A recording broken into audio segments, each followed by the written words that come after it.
pha bắn chim của cầu thủ trẻ đây. Chết luôn rồi. Đây cho anh chị kìa. Rồi. Làm gì kèm hai người vậy? Kèm nó chết luôn rồi.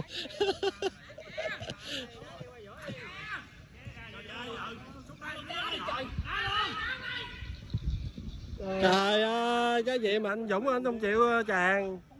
Ừ. Cái đó là tí nó cố tình chèn rồi, không chịu ghi bàn.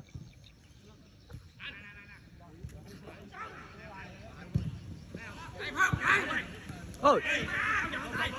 Đá đi, cứ đá đi, trong nào khỏi đá đi.